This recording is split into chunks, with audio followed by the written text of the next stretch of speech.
Sir ये मेरी rack रहेगी 7x3 की, 7 फीट इसकी हाइट रहेगी, 3 फीट इसकी चौड़ाई रहेगी। इसमें सर जो शेल्फ़ मिलेगी आपको 6 शेल्फ़ मिलेगी, ठीक है। ये जो सर 6 शेल्फ़ मिलेगी वो डिस्प्ले के पैटर्न में मिलेगी, 18 इंची, 15 इंची, 12-12 इंची में मिलेगी। बॉटम वाली 18 इंची की रहेगी, फिर आपको 2 मिलेगी 15 इंची की और 3 मिलेगी आपको 12-12 इंची की। सर कंपनी, हर कंपनी आपको बोलेगी कि बॉटम वाली शेल्फ़ हम आपको 18 इंची की देंगे, बट सर कंपनी नहीं देती। जब मेरे पास कोई क्लाइंट आता है ना जो कहीं और से ख़रीदता है, वो सीधा मुझसे ये बोलता है कि मैम अपनी नाप के दिखाओ, ठीक है। तो सर मेरी जो सबसे नीचे वाली रहेगी वो 18 इंची की रहेगी, ठीक है। और आपकी जो 15 इंची की रहेगी 2, उसके बाद सर 1 फीट की रहेगी आपकी, ठीक है। अब आपको ये 6 शेल्फ आपको डिस्प्ले पैटर्न में इसलिए मिलती है क्योंकि सर सुपरमार्केट में बेसिकली क्या होता है कि नीचे वाले सामान को कोई देखता नहीं है, मतलब नीचे वाले पे ज़्यादा ध्यान नहीं देता, ऊपर वाले पे देता है। इसलिए हम आपको जो है डिस्प्ले के पैटर्न में देते हैं ताकि आपका जो पूरा सामान है वो डिस्प्ले हो, ठीक है। अब इसमें मैं शुरू से एक्सप्लेन करूँ कि आपको मिलेगा क्या। सबसे नीचे आपको स्कर्टिंग मिलता है। सर स्कर्टिंग इसलिए मिलता है कि अगर सुपरमार्केट में 10 लोग भी घुस रहे हैं ना, 10 कस्टमर भी, तो चांसेस है कि किसी के ना किसी के हाथ में कुछ ना कुछ सामान होगा। अगर वो गिरता है, मान लीजिए स्कूटी की ही चाबी है, अगर वो गिरती है, वो चांसेस है कि इसके अंदर जाएगा, और अगर अंदर जाएगा ना सर तो क्लाइंट जो क्या करता है, हाथ डालेगा तो सामान डिस्टर्ब करेगा, ऊपर का भी सामान डिस्टर्ब करेगा। अगर मान लीजिए ज़्यादा अंदर चला गया तो वो दुकान को भी डिस्टर्ब करेगा और जितने कस्टमर आए हैं आपके उनको भी डिस्टर्ब करेगा। ये तो हो गया आपका स्कर्टिंग। आपको हम स्कर्टिंग क्यों देते हैं। उसके बाद सर मैंने आपको 18 इंची की शेल्फ देनी है, उसके बाद 15 इंची की 2, उसके बाद 12-12 इंची की 3 जाएगी। शेल्फ सर आपकी 20 गेज की रहेगी, ठीक है। अब मैं शेल्फ का आपको वज़न भी बता देती हूँ कि सर अगर आपको कोई कंपनी बोल रही है कि 20 गेज की हम शेल्फ दे रहे हैं तो इतना वज़न उसका आना चाहिए। अगर मैं 18 इंची बोल रही हूँ कि 18 इंची वाली शेल्फ मेरी 20 गेज की रहेगी तो सर 3.5 kg वज़न इसका आना चाहिए। तो और मेरी जो शेल्फ है उसका 3.5 kg वज़न आएगा। उसके बाद 15 इंची वाली शेल्फ आपको सर 3 kg की मिलेगी, उसके बाद 12 इंची वाली 2.5 kg की मिलेगी। अगर कोई कंपनी सर आपको बोल रही है ना कि भैया मैं 20 गेज का शेल्फ दे रही हूँ और फिर बोल रही है कि नहीं 15 इंची वाली आपकी 2.5 kg के, तो सर वो हल्का माल दे रही है, 22 गेज का आपको माल दे रही है। उस पर सर आप 60 kg भी रखोगे तो वो बेंड हो जाएगा, ठीक है। मेरे पर शेल्फ पे सर आप वेट कैपेसिटी 80 से 85 kg हम लिख कर देते हैं, आप 100 kg तक रखिए, कोई कुछ बेंड नहीं होगा, ठीक है सर जी। 80 से 85 kg मैं बोल रही हूँ और ऑन द पेपर लिख कर भी दूंगी। अगर मान लीजिए फ्यूचर में कभी बेंड होता है तो आप कंपनी को क्लेम कर सकते हो और इसका जो है इसको हम चेंज करा के देते हैं, ठीक है सर जी। ये तो आ गई हमारी शेल्फ की बात। उसके बाद में मेन जो टॉपिक है वो मैं आपको कवर करती हूँ, वो है पिलर, कि सर मैं आपको पिलर क्या दे रही हूँ। पिलर मैं आपको सर दिखा देती हूँ। मैं आपको अपोलो का पिलर दूंगी, एल शेप में सर आपका पिलर रहेगा इस टाइप से, ठीक है।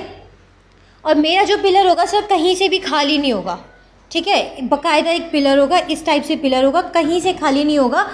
और लेज़र कटिंग इसमें मैं प्रोवाइड करूँगी जो 1 mm ऊपर नीचे भी नहीं होगी, ठीक है सर। ये है लेज़र कटिंग, ये है अपोलो का पिलर जो मैं आपको दूंगी, कहीं से भी बेंडेड शीट नहीं है। अब मैं आपको दिखाती हूँ दूसरा पिलर। सर ये भी पिलर है, ठीक है। देखने में दोनों सिमिलर लग रहे होंगे लेकिन सर ज़मीन आसमान का अंतर है इन दोनों में। मैं बताती हूँ कैसे।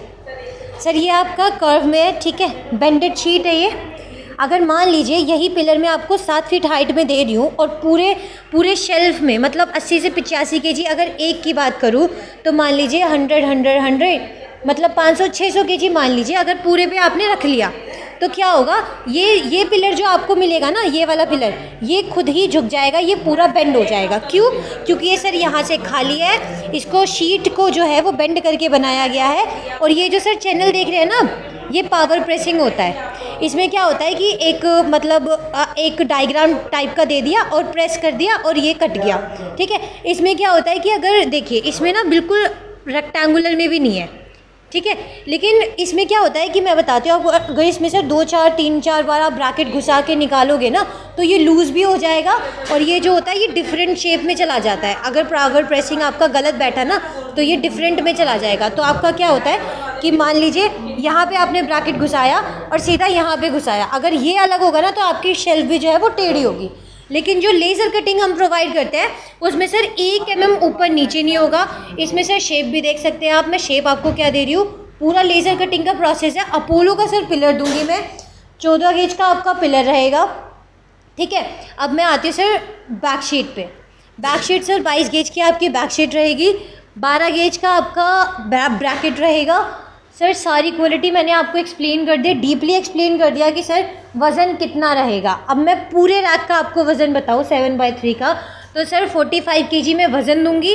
अगर कोई कंपनी आपको 7/3 का 45 kg नहीं दे रही है, 40 kg दे रही है, तो सर वो माल हल्का दे रही हैं, ठीक है।